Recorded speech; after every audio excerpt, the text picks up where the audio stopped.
It's time for the SCCA Runoffs. Last year in Sports 2000, there was a scramble at the front as pole sitter Matt Lorenzo hung onto the lead, but the double zero of John Fergus snuck through from the second row for second. Mark Mercer in the black Lola then got past Fergus on lap 4 with lots of action behind, and Mercer began to chase down the leader. Mid-pack, though, a great battle waged between the 42 of Mike Botts and the 68 of Jack Black in the Batman car. Back at the front, Lorenzo's tires were fading and his engine started to fail, and Mercer made his move for the lead. And as the checkered flag waved, Mark Mercer, who'd been under the weather all week long, had the best medicine of all, a national championship.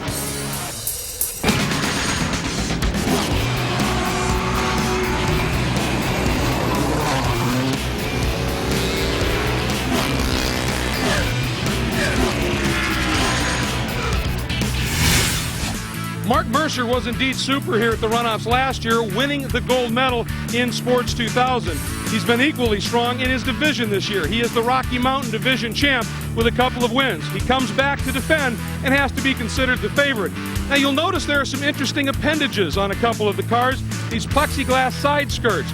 You can see John Fergus, the perennial frontrunner, has adopted them as well. Even though he had a silver here last year, he's doing anything and everything he can to take advantage of this track's unique characteristics to go for gold. Then there's Bart Wolf, a silver and a bronze in the last couple of years. No winglets, he's going old school, with old school speed and attitude.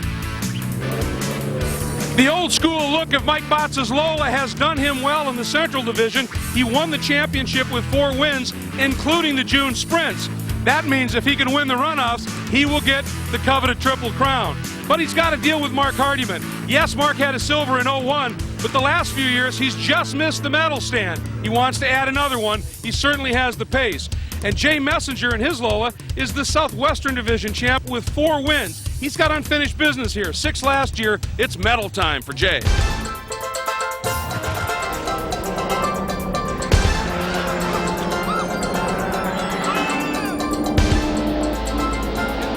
1964, the Sports Car Club of America decided to adopt a Runoffs format to determine their national champions. This is the 44th running of their national championship Runoffs and the second year from Heartland Park, Topeka. Today, the 27th running of Sports 2000. Hi, everybody, and welcome to the 2007 SCCA National Championship Runoffs presented by AT&T, the second year here at Heartland Park, Topeka. I'm Greg Kramer, joined by Danny Binks in the booth. We have John Bizignano and Sandy Hang covering all the action down in the pits. And Danny, I just mentioned that last year was the first time here at Heartland Park. It was a new track for those folks last year, but this year in many ways, brand new again. Right, they've changed the places that they thought were issues last year. And the biggest changes are obviously in turn 1 and turn 2, you're carrying a lot more speed into turn 3. And then also coming down to the turn 9 area, these cars are somewhat like 50 miles an hour quicker through that section. In some of the classes, we're seeing lap times almost 10 seconds faster than last year. Pretty impressive stuff. Now, let's take a look at the category. The category is sports racing. Sports 2 is right in the middle of it. Yeah, Sports 2 here is flat-bottom race cars, purpose-built. This class uses a 2-liter Ford engine, and all these cars are within a few horsepower. So the big deal is how they get through the corners with the body pieces and stuff that we've seen in the past. And driving talent plays a big role. And speaking of driving talent, I know there's some great drivers down in the pit lane. Biz? Well, Greg, right now you're looking at the beautiful number 75 car that belongs to David Ferguson. It is one of the 2 Van Diemens in this race. Now, the reason you know the name Van Diemen is because of their multiple success in the lower formula cars, but they've had very little success in the Sport 2000. Strangely enough, the car has just won the championship in England. They're going to try very hard to make a statement here. Let's go down to Sandy Hang. Well, as you're watching the cars roll off the grid, the number 91 is mid-pack, Richard Leslie. He's somebody you definitely want to keep an eye on. He's a dark horse in this race. Yes, he hasn't been that successful this year, but he's a silver medalist here in D Sports Racer. He knows how to claim a podium position here at the Runoffs, guys.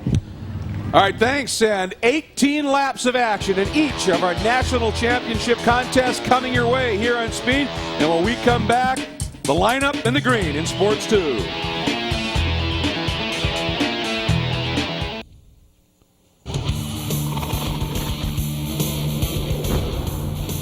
Welcome back to Heartland Park, Topeka. The pace lap underway for Sports 2000 as we get set to determine the first of 25 gold medals. Matter of fact, 3 medals in each class. Gold, silver, and bronze will be handed out as this event runs its course. An absolutely spectacular amount of racing and some of the purest racing in the going. And want to get you a little bit of information. One of the things we want to talk about, of course, is the starting lineup. And as they start to sort of form up behind the VW pace car here, we'll give you the starting lineup. Up front, defending champ Mark Mercer.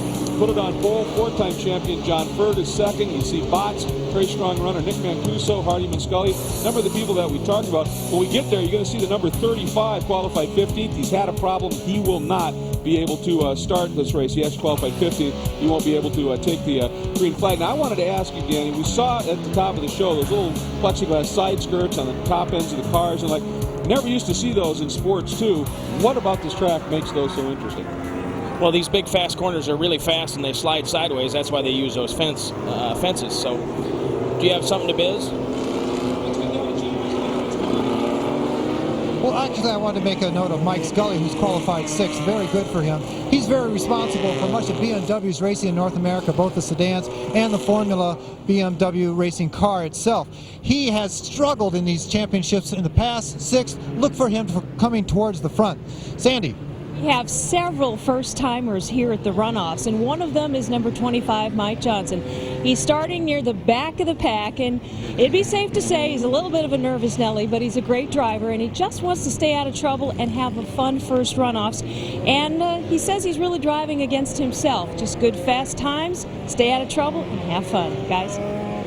You can see right now they're driving through some of the speedy dry on the track. It looks like somebody must have oiled down the track a little bit in maybe the warm-ups this morning. Yeah, obviously they're giving him a little extra time on the track to clear that up. So we'll be watching that number 25, Rick Johnson, coming up through the pack. And this track, very, very tight.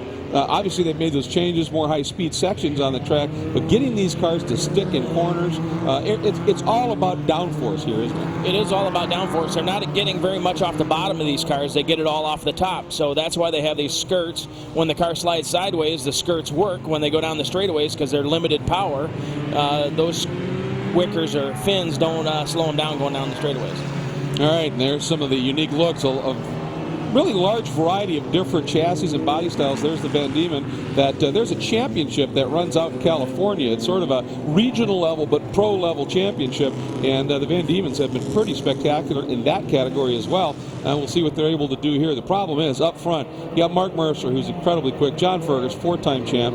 I mean, there's some stellar talent at the front end of this. Yes, there is. You know, Fergus actually drove some of the cars I've worked on in the past, like 24 Hours of Daytona and things like that. So he's a established race car driver in this class.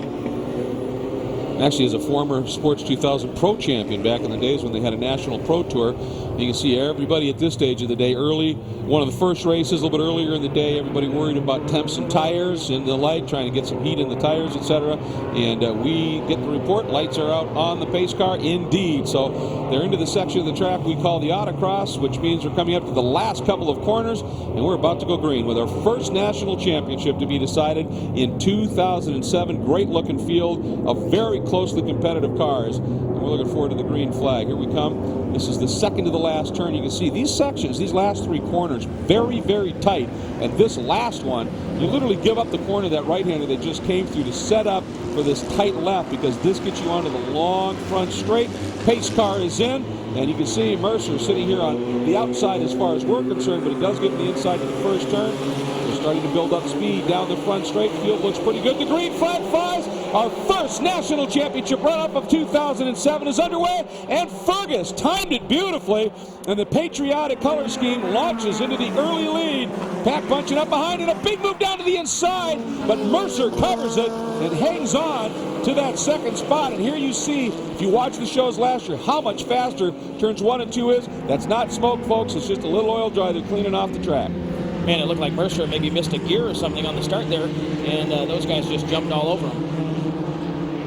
Boy, Mercer, see, now there's an interesting line there. He really gave it up on that one turn, and that's something you have to do in spots on this track, is you have to give a corner up to be ready to get through the next corner, which is a more crucial corner. But right now, Fergus is drawing away. But here is the good battle. That's the 61 of Nick Mancuso, up from 4th in that green Sports 2000 car, starting to give a little bit of heat right now to Mark Mercer. Everything looks like it's settling in a bit right now. So let's go back, take a look at the start. Look at Mercer's move as well as Fergus. He just sort of followed Fergus. Yeah, Fergus just got it timed perfectly. And Mercer just, I don't think he missed a gear. I just don't think he went when he got close to the line there. And he's second now. He's second. You've got, then as you said, Mancuso. Now look at this battle right here. The 72, Jay Messenger, looked down the inside of Mike Scully and made the move stick. Nice move by Messenger. He qualified a little bit further back than he's accustomed to, putting on a good run. And in the back of the back, Bart Wolf, that's number 28. He's got company on the inside. Did he make it through? Bart got involved in an incident in the last qualifying session. Car blew an engine and spun in front of him, and Bart had nowhere to go. They've been rebuilding that car, and he survived that little bit of contact. Here we go. There's the 72 of Messenger. Following him is Scully. That's the battle, the work of the battle for 6. Then Ferguson in that purple car. Then Wolf right behind him, and then Rob Sherwood, the guy who ducked down the inside. Ooh, bit of a wiggle there by Ferguson. But as they cross essentially from 1 to 2, you cross the drag strip here, don't you? You do cross the drag strip in the runoff area, and it is a little bit bumpy. We were down there yesterday looking around, and it is bumpy. And look at Mercer. He has been able to shake Mancuso. And after Fergus opened up about, looked like 5-6 car lengths, that's gone. Mercer is moving up, now only a car length away in spots on this track. And Fergus now feeling the heat. Now they're coming out of turn 5 into 6 now. And this up into 7. That is a crucial corner right there. It leads to the longest part of this track. And that now reprofiled, very fast corner. Yeah, these top 3 cars are stretching it out just a little bit. Fergus told me yesterday he thought he could get away from these guys, but I don't think that's going to happen. Now, Mercer has been very, very quick all year long. Led a good portion of the race at the sprints. Mark Wolf caught him, was putting a move on him, and Mercer! Boy, did he carry some speed there. Just trying to, you're not going to rattle Fergus. You're just going to have to get around him on pure speed. And it certainly looks right now that Mercer's got that, but here's the question. You pushed, oh, Mercer down to the inside. Boy, I tell you, Fergus not making that easy, but if you push too hard early, you can't run tires off these cars, can't you? Yeah, these cars run very soft tires, and the weather is critical. It's been cool here. They're running softer tires than they might, at 80, 90 degree weather. So they have to be a little careful here that they don't get them too hot. Fergus, the master strategist, and if he thinks I've got to take it easy for a few laps, keep tires underneath me for the full 18 laps of the race, he'll do that. And you can see the momentum of these cars. Mercer made that move into the corner. The door got slammed, and he automatically lost 3-4 spots. And this is that section here. Now watch the second car, Danny. Yeah, Mercer set him up here. He slowed up a little bit early. Now he's carrying a lot more speed. He shoots inside, and Fergus just shuts the door on him. That is a little bit tight there. Yeah, that was an optimistic move. You can see it cost him a bit of time, but boy, he just reels Fergus back in. And there's a tire war going on in this class, too. You've got a lot of different tire manufacturers at play here. Each of them have their own unique characteristics, and you've got to always keep that in your head as you're doing this. Now, Nick Mancuso, he is running a very solid race. As I said, qualified in 4th, leapfrog Mike Botts into the 3rd spot right now, so having a good run for him at this stage. Now, let's check in with Sandy Hang. I'm with Chris Helt right now, who's the crew chief for Mark Mercer. That was quite a move. Looked like he had him, and then Fergus slammed the door. What do you think we're going to see the rest of the race? Well, I think it's going to be a tight race the entire session between John and Mark. They're both excellent drivers. They both know how to drive. Any secrets up your sleeve? Drive hard. Both of them know it. There's not much else to it. Okay, that's Chris Helt. He's the crew chief for Mark Mercer. Well, you got to wonder, Sandy, Mercer tried that same move in the last turn, trying just to jam it down the inside, and that could end in tears if Fergus just does not allow that to happen. Fergus, again, as a result of that, builds 4 or 5 car lengths of an advantage in terms of momentum, and Mancuso, as a result, has caught Mercer once again. The battle at the front for the medals in Sports 2000 is a good one. Don't go away.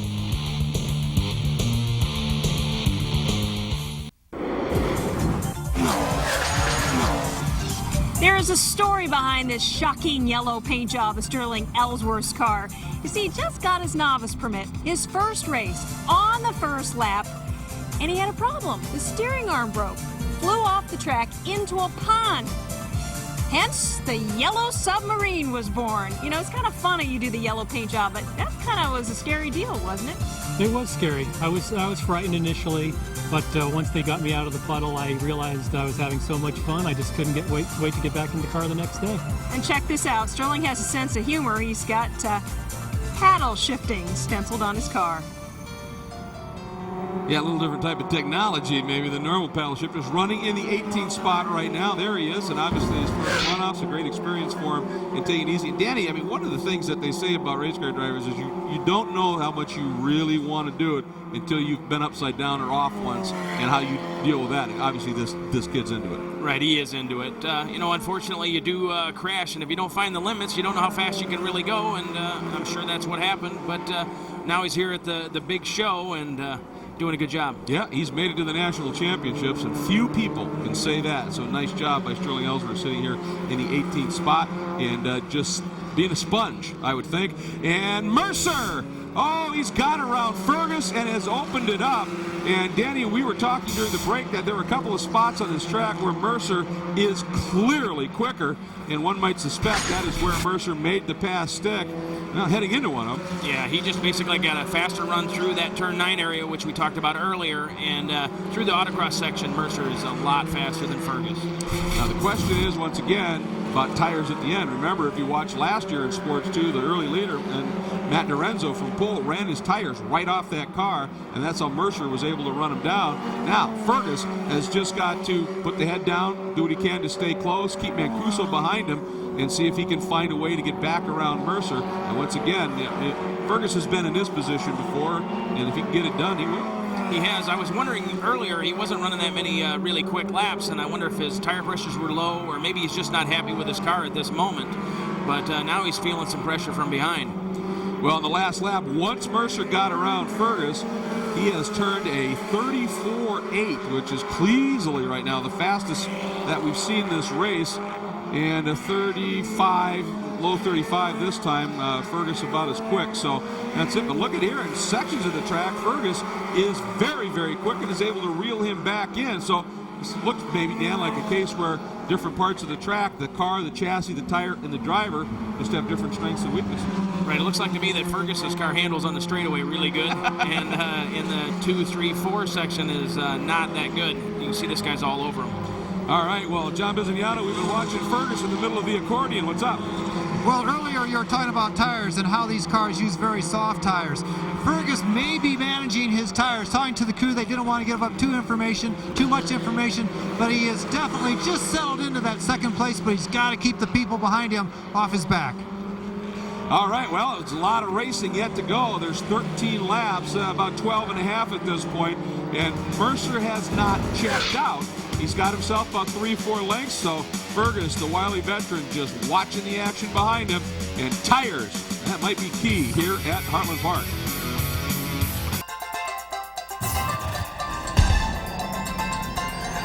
It is the SCCA National Championship Runoffs, and today at Heartland Park, Topeka, for the second year, Sports 2000 is under contest, and it is a good one. Glad you are all with us here for the Sports 2000 National Championships. Mark Mercer able to get to the front after qualifying on pole, dropping back in the early laps, and Mark right now in the 06 still has that bit of a lead. And then John Fergus behind him, Nick Mancuso in third, and that green Lola. And then you can see pretty good gap back from these guys as they have just sort of gone to a whole different battle range right now. And we are seeing Mercer now in the lead. Sandy Hang, things going all right?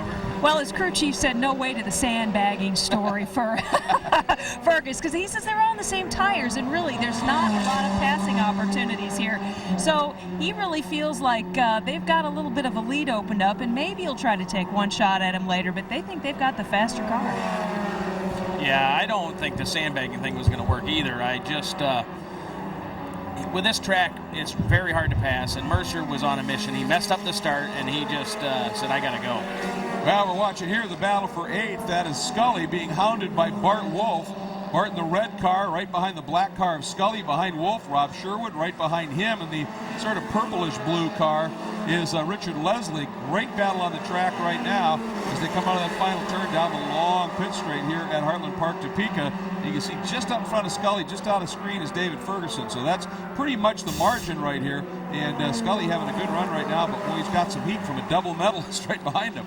Yeah, these guys all have raced together all over the country, and they come here and try to do the best they can. You can see they got a little bit of draft down the back straight or the front straightaway here, and can carry it up to turn 3. But now this is the technical part where you just have to hit your marks and not mess up. And you can see the lines, 4 different lines there, all trying to get through these next corners. It almost looked to me coming out of 2 like Scully may have been protecting a little bit, worried about Bart getting a run and ducking down the underside. Oh, and the 75 of Ferguson, who running the Van Diemen had a very good run going, has stopped in the pits, and there is no fire in the engine. They are pushing that car away. He is done. What a tough break. And again, he was up in the top 10, well up in the top 10, sitting in the 7th spot at the time, so tough break for him. Good news for these guys is now Scully, Wolf, Sherwood, Leslie, and Moran all going to move up at this stage right now in what has now become that battle for 7th. And you can see Bart really putting the pressure on Scully right now, but it's not like he's got any options because Sherwood's pretty close behind Bart. Right, it looks like Bart's car is faster through the turn 9 section there. He's going really wide through the autocross parts here. I don't know if you can make that work. And he does. Wow, that was maybe optimistic, I thought, but he got it done. Well, certainly Scully gave him some room, but Bart, as you said, had a good head of steam built up. Now the question is, we're going to see Sherwood be able to get around Scully as well. Sherwood, the red car with the purple cowling, trying the move. Oh, and here we go. Mancuso ducks underneath Ferguson, picks up 2nd. So, well, there's the answer. Ferguson would be giving up the 2nd spot if he was just saving tires for a run for the lead at the end. So maybe he's just not quite there today. Oh, but now he's going to take a look down the inside. Little bobble by Mancuso. Left the door open. Ferguson's going to try it, but that really tightened up the radius through that turn for Ferguson. Mancuso, a little bit better exit speed. Yeah, man, Fergus is not happy with this car. He's slow through the fast stuff, turn 1, turn 2, even into turn 3, and as you see right here, he just dove on the inside. And once you take the line away in turn 3 on the inside, there's not much you can do there. And the speedy dries out there, that's what's coming up from the cars from earlier. So Fergus slotted back behind into 3rd, took a quick look at 2nd again, couldn't quite get the job done, and it's already falling back now from Mancuso. So the 4-time gold medalist doesn't look, as Dan said, happy right now. We are back at Heartland Park, Topeka, and Mark Mercer, your leader, getting into traffic, and that was almost literal as opposed to figurative there, but he was able to save the nose of that car, that 06, working through some of the cars here a little bit deeper in the pack at this point, and Mercer's lead now has opened up to just a tick over 4 seconds, so the battle between Mancuso and Fergus, when you run it side by side like that, you're not running the fastest lines, and Mercer was able to gap him just a little bit more. Yeah, they basically lost almost 3 seconds there by racing him, and with him and Fergus. The 61 here, Nick, is really going. Fergus is trying to keep up, but he's almost overdriving it to stay there. And you saw here the 82, the lap car of Gary Holcomb, when Mancuso went by. Holcomb almost drove out the track trying to stay out of his way. And Mancuso, gave him a big wave of thank you at this stage. Now, we've been wondering, is something amiss with Fergus in some level? Biz, what are you hearing? Well, we're with Randy Hartman, who's the crew chief for Mr. Fergus out there on the track. Randy, it's not what you wanted to see in the race. His lap times are off of his qualifying times. What's going on? Well, it seems to be running pretty good. I mean, he's probably about 4/10 off his qualifying times right now. He just got on the radio and said that he had a small push in one of the corners, and Nick got by him. Well, like you said, the car's not handling in the corners, and at this track nowadays, you've got to have both straightaway speed and the handling through all these corners. Yeah, that's really changed up a little bit. I mean, the characteristics of this Jag with those 2 changes they made to those 2 really crucial areas has really completely changed how this track flows. It has. It's now it's a lot more momentum.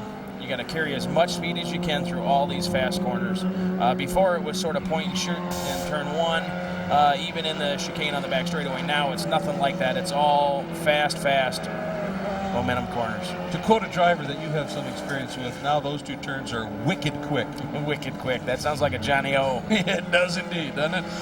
Here's number 72, the red car of Jay Messenger, running in the 5th spot right now with Mark Hardiman, the number 54, right behind him.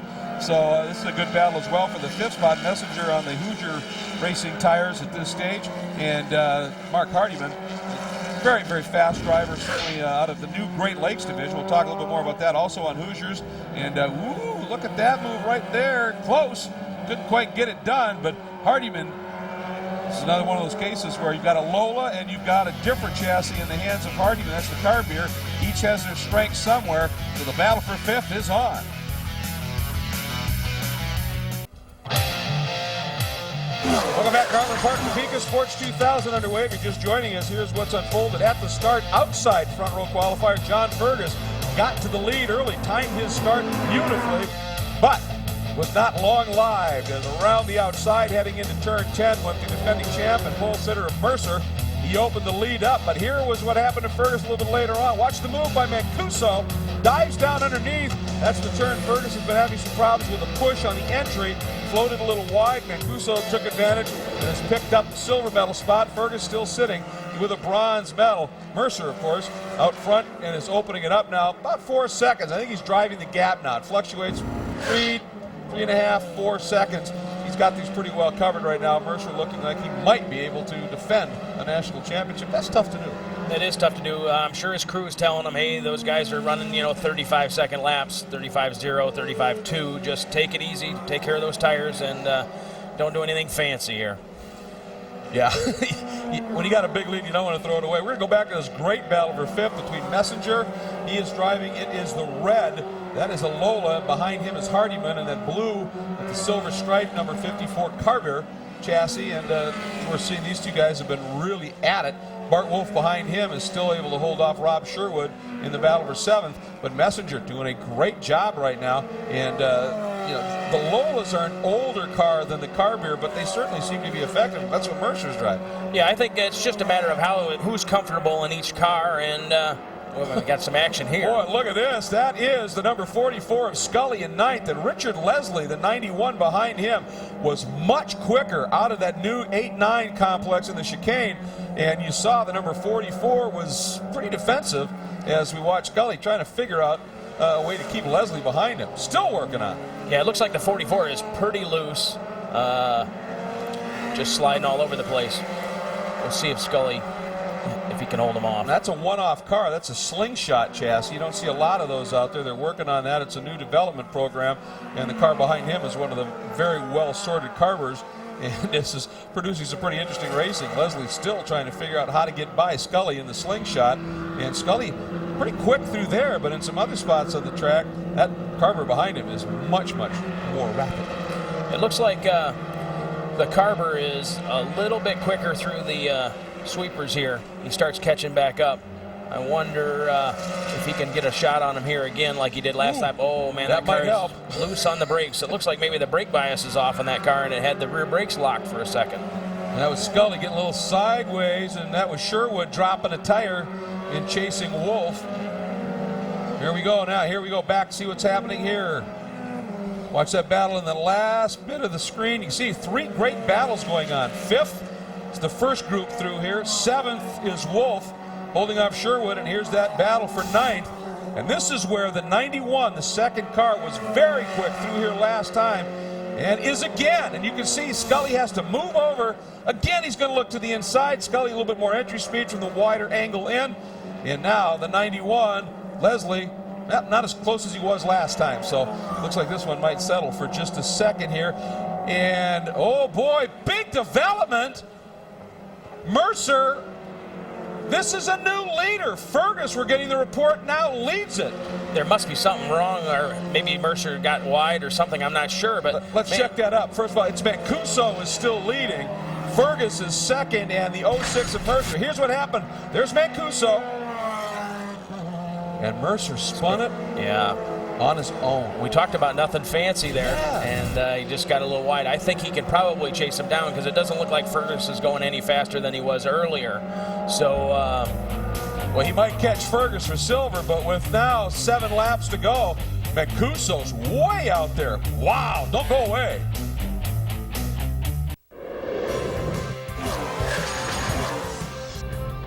Well, it's obvious that Nick Mancuso loves motor racing, sitting here on his beautiful Sport 2000, but Nick, you've got another hobby just as interesting. I do. It's the field of herpetology, which is the study of reptile and amphibians, and it's always been a hobby of mine since I was a little kid. and it's taken me to places like Australia and Costa Rica and Mexico, and I have some more trips planned in the immediate future. What are the similarities? A lot of people ask me if you're scared about being in the race car and being near the limit, and really the more knowledgeable you become about the subject, the less scary or intimidating it is, but at the same time, the more you respect the limitations and you know where the boundaries are. You know, when you have the limit, the race car at the limit, you don't want to go over it. When you're next to that Cobra, you don't want to go past that limit. Crikey! That's a great story, and this is as well. He's taken that Lake Forest Sports Cars Lola to the lead and possibly a national championship, and he's quickly coming to grips with knowledge on this car and doesn't fear it, is driving it absolutely beautifully, and I think he couldn't believe the gift he had. Now the battle for second behind him is an absolutely intense one right now, as we're watching as Fergus trying to get around Mark Mercer, but Nick Mancuso, what a great story, is your leader at this point, and we now have, well, we're closing in on the end of this 18-lap race, and Mancuso's margin continues to be just sizable enough that even if Mercer is able to get around Fergus, it'll be tough to see. And Fergus may have opened it up just a little bit. It makes you wonder, you know, we talk about Mercer just making a mistake, or has something gone off on the car, you know, that caught him out a little bit, because he has not been able to get around Fergus. It looked like his car was pretty loose. All right, well, let's get down to Sandy in Nick's pit. I'm with Dennis Mead, who is his crew chief. Now, earlier you were telling me Nick learned everything he knows from Mercer and Fergus. Now he's got it. Lap traffic. What are you thinking now? Oh, he's going to grab a time as he comes around again. Got it? What are you thinking? Plus 2.1, plus 2.1. I think he just went to John Fergus and Mark Mercer's driving school, and he may learn a little bit more before it's over. He may show these two guys what's going on. You know, remember here at the Runoffs, crews are short. A lot of folks only have one guy to do it all, and that's Dennis E. here for Nick Mancuso. And Nick is catching some traffic here, and we know that can make for some very interesting developments. He is running up behind this guy. We'll see if he's going to let him through. And he does. So Mancuso gets through. Fergus still in the white Carver hanging on to second.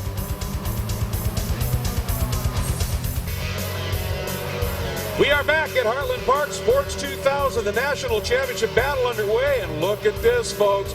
Fergus with your defending champion Mercer right behind him are starting to reel in your leader Nick Mancuso, who again, as you heard Dennis Eat say, he went to their driving school, not literally, but just in terms of racing with them for so many years, and now he's going to have to figure out how to keep two of the very best in the business behind him. Yeah, the key here is traffic and just concentrating on your line and hitting your marks. If he keeps watching his mirrors, he's going to be in trouble. Fergus, you know, maybe he was saving his tires. I don't know, and it sure looks like he's on the move now.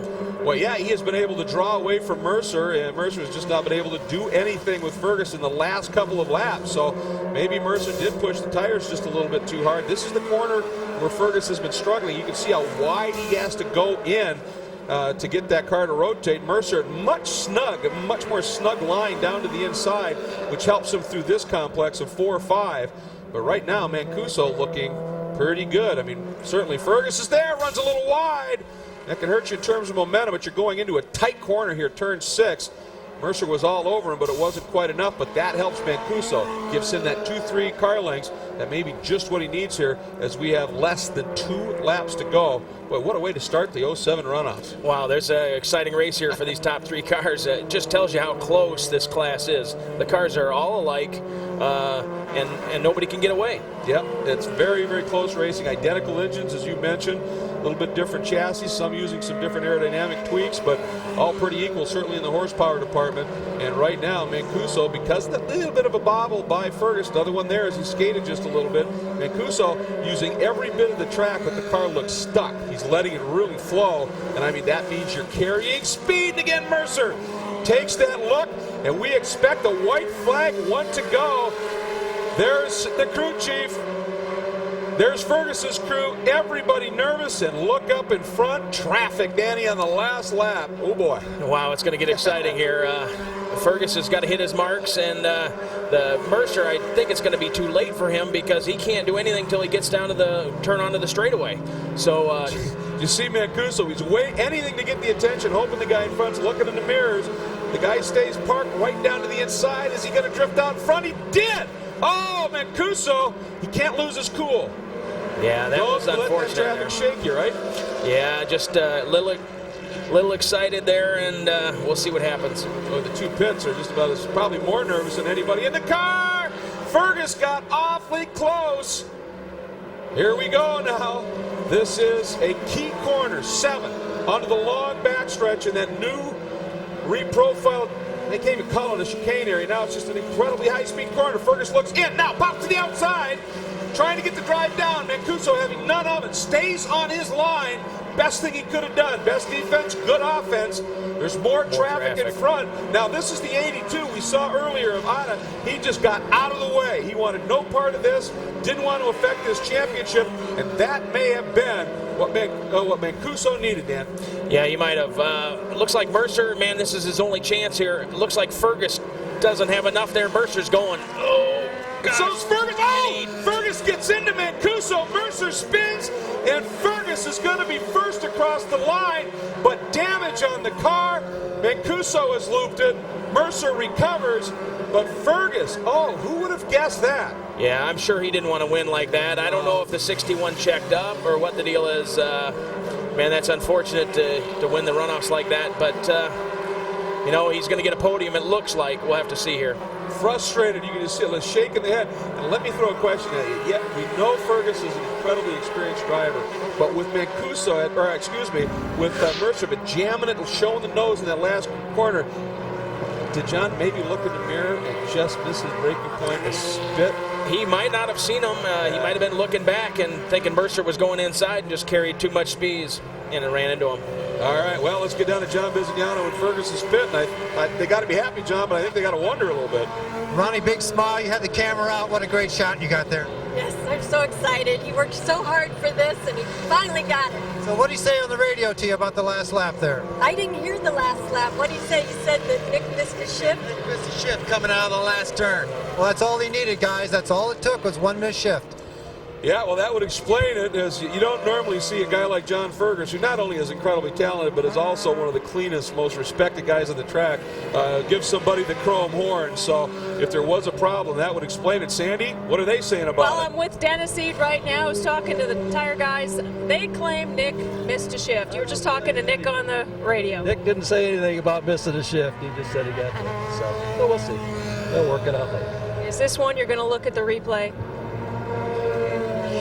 Checker came down, the replay doesn't count. They don't look at it again. I know. Well, a little bit disappointed. Dennis Eade here is the crew chief for Nick Mancuso. We'll definitely talk to him and get this from his viewpoint in just a little bit, guys. All right, Sandy. Well, Daniel, let's go back, take a look at that incident here one last time, heading into the final turn, turn 14.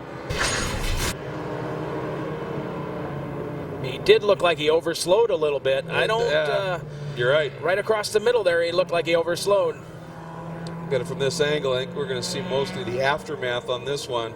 But you're right. It looked like suddenly the car, at least the car didn't come off the corner with the speed that you would have thought perhaps, and that may indicate a missed shift. So, well, if it holds, and John Fergus has just won a 5th gold medal, and we're going to see some presentations in a moment. Welcome back to Heartland Park, Topeka, where what was an incredibly exciting race ended with even more excitement in the last corner, and John Bisognano is with our winner. Well, Ronnie's going to come in and put the gold medal on John Fergus, who had one terrific ride. Go ahead, Ronnie. John, first of all, I have to ask you about the beginning of the race. We were all wondering if the tires were going off or if you were saving them. You dropped back all the way to 3rd. Well, I made a mistake is what I did, John. Going through the kink back there, I tried it with just a lift, and turned out it needed a little break. Mark made a really nice move, and you know, when that happens, you got to let him go. I settled into a groove, and then I made another mistake down in 1 and 2, which is how Nick got inside of me going in 3, and I just decided to press on, and then Nick and I slowly started to squeeze up. Mark spun. On the last lap, Nick caught up to somebody. He made a mistake down in 6. Well, what happened there? What did you see? Well, he made a mistake in 6, and I caught up on him. And I wasn't up far enough to get him in the chicane. And I just truthfully think he was nervous as all get out because I got right up on his fanny. And as we came onto the front straight, I don't know whether he missed a shift or whether, I don't know what happened, but his car stopped. And we were already down, just coming off the apex. As I told Ronnie, I was as shocked as anyone. And I gave him a tap. It lifted up his back end, and we came around. So is that what all the tire marks are on the front of the car? Who's that from? Yeah, that's from Nick right there on the last lap. As I say, I was surprised as anyone. Something must have happened when he got down in there. The car just stopped right when he got off the apex, which is just a shame for him. But listen, John, congratulations on a great 5th championship. I am so excited you can't imagine. I just wish our son Corey was here to join with us. Okay, babe. Take care. Yeah, it's a big moment for John. He's actually backed off his personal driving to work with Corey, his son, and help him develop a career. And it would have meant the world for him to have been here, but he just couldn't get here for the weekend. But John Fergus, nonetheless, Dad comes home once again with a gold medal. Mercer second, Mancuso third. Botts held on to a lonely 4th, and then those great battles. Messenger fended off Hardiman, Wolf fended off Sherwood, and Leslie got around Scully late in the going and was able to make the pass. So just some great racing throughout the pack, good battles everywhere, and it was really a lot of fun. Unfortunately for the 75 of David Ferguson, he could have maybe been well further up the order, but for that problem. Now let's get down to Sandy Hang with our bronze medalist. Well, I'm with Nick Mancuso right now, and I can tell you, I know you're very frustrated about all of this. They think maybe you missed a shift or you got nervous. What happened from your perspective? It was a great race. Again, it always looks different from the cockpit than it does to you guys. But I can tell you that in the last corner you don't shift. I'm in first from the second carousel through the last 2 corners, and I think this is my first time here, so they saw me as a rookie, and they wanted to take advantage, and they thought they could muscle their way through, and I'm not going to give anyone an inch if they're behind me. I don't know the videotape again, but it was like this, boom. Going through the corner, hit my apex. I was at the apex fully. I run over all the curb. There's no room on my left. All of a sudden, bam, full spin. So you think he forced the issue unnecessarily? Yes, completely unnecessarily. A frustrating 3rd place finish, but it was a great run for you. When you took the lead, beautiful moment. Yeah, it was really nice. I was just staying up. I wanted to stay with that group the whole time. They're the fast guys, and I've been running fast, and I knew my pace would be my fastest yet, and I knew their pace. They'd already peaked in qualifying, and I haven't seen the lap times, but I'm sure I ran my best lap today. I'm sure they didn't run theirs, and so I just hung on to their group. I knew they would battle, and, they slowed each other down and let me catch up and pick them off one by one. And well, a frustrating moment here for Nick Mancuso, but definitely a rising star here in SCCA. Biz? Just said he's never had a silver before. Congratulations on a great 3rd place. That's not what you wanted, though. Second place? Yeah, I liked it a lot, yeah. We had a great race. I had the race won, and I was out there saying to myself, okay, I got it won. All I got to do is pace myself nice and easy. But I was having so much fun, I couldn't do it. I couldn't slow down. So I went down into this one turn down here, and I locked them up and spun around. I hadn't done that in years, so I had a little trouble seeing because all the floor dry they had out there in the pace lap. I couldn't believe how Was that going on the whole race for you? No, it was the first couple laps. It was really bad because I was behind John the first couple. But you're washing your eyes out now. I know, but I couldn't see the whole race. I mean, I was blinking. I'm thinking it's got to come out sooner or later, and it never did because you can't get your hand up in here to clean anything. So I just dealt with it, and I got a big lead, and I said to myself, just calm down, just take easy paces. And I calm down, right? Okay. I just couldn't do it. I was having too much fun, really. How about that last lap? Everything going up for grabs. What'd you see? Well, when I came up behind John, those 2 guys passed me when I spun out. And I got up behind John. I started putting pressure on John. Because John, I think, was satisfied with second there for a while. And when he saw me behind him, he started putting pressure on Nick. We caught up to Nick, which I was glad. And I thought, well, this is a chance. Maybe I'll get by all of them again. And the last lap, we came around the last corner down here. And I almost hit John because we were real tight there. And John was right behind Nick. John just touched Nick. It spun him around, and I was so close. I spun too, and John spun. John was lucky enough to get his car running and get going. Nick had a little trouble getting his run. I'm thinking, if I just laid back a little bit further, I'd have gotten them both again. So, listen, congratulations on a great 2nd place silver medal. First time I had a silver. I got everything else, but. Well, you know, sometimes you hear about the pendulum swing in racing, and this race had it in every lap. It seemed unbelievable action, and you could just see he's a rising star, no question. Nick Mancuso is going to be somebody to watch, but you could see in the eyes, man, this one hurt. Yeah, it hurt. You know, these guys spend their whole year focusing on this race, and, you know, being a young driver, it's even more important than, you know, for guys that have won it over and over and over again. Well, when his crew chief said he's learned an awful lot from these guys, and he might be learning a little bit more that may have just played out. But congratulations to John Fergus, who wins his 5th gold medal in Sports 2000. And for Nick Mancuso, you will live to fight another day, and you're going to be a front runner.